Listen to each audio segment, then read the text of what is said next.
Like many of you in the audience, I come from a pretty international background with my mom being Mexican and my dad being German. That being said, I've never actually lived in either country. I spent the majority of my life in the US. My entire childhood was spent in the US, and the US has shaped who I am today in many ways. Now, while there were other people of international background like myself there, the grand majority of my peers were culturally American. While living in the US, I subconsciously changed certain things about myself to try to be more like those around me as much as possible. I began speaking like them, dressing like them, eating the same foods as them. But nevertheless, there was always that lingering feeling in the back of my head that I was different than them. What I've just explained to you is known as assimilation, which by definition means the process whereby individuals or groups of differing ethnic cultures are absorbed into the dominant cultures of society. Now, it's not to say that they weren't welcoming. Almost everyone made me feel like I belonged. But I always felt that feeling in my head that I needed to change something about myself to be more like them. Standing here today, I think to myself why I was so ashamed to be my true authentic self, because it's not that I don't love my culture. I love all the unique holidays we celebrate, speaking German and Spanish, and of course, I love the food. But when everyone else that I was surrounded by was of the same culture, it brought me to the uncertainty of the assumptions they might make about me. This brings me to the next concept of change I would like to speak about today, which is uncertainty. As human beings, most of us hate uncertainty, as we all naturally crave closure. Without closure, our bodies go into this natural state of stress as we're not able to plan about what's ahead. This exact feeling is how I felt around 3 years ago when I got told I was moving to China. It had never occurred to me that it was even a possibility that we would leave the US because we had lived there for so long, which is why I was so infuriated at the time.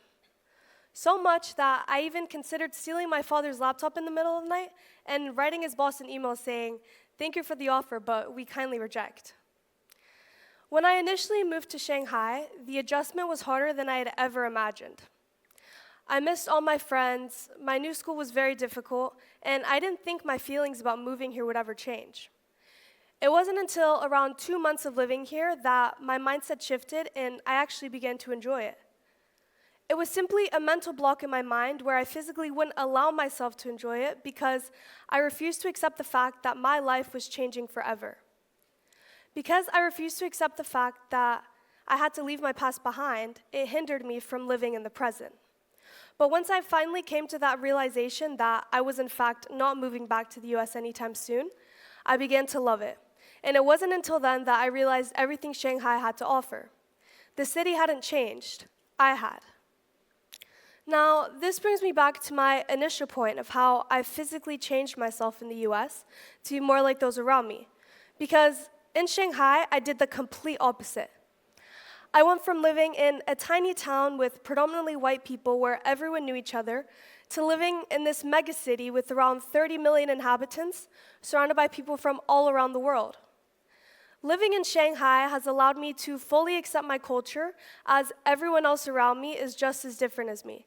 And that itself is truly what makes every individual so unique. Now, change is inevitable. We all experience it. It's what allows us to grow and evolve as individuals. Once I came to the realization that everyone goes through change, whether it's moving to a new city or simply meeting new people, I began to view change as an opportunity rather than a threat. If I fast forward to my life today, I've completely adapted to living in a new city with new people, and to be honest, I couldn't be happier. If there's one thing change has taught me, it's that whichever curveball life decides to throw at me next will only bring me new opportunities and experiences, because all the change I've endured in my lifetime has shaped who I am today. That being said, I would like to leave you guys with a quote by the American writer Louis L'Amour, which states, "There will come a time in life where you believe everything is finished. That will be the beginning."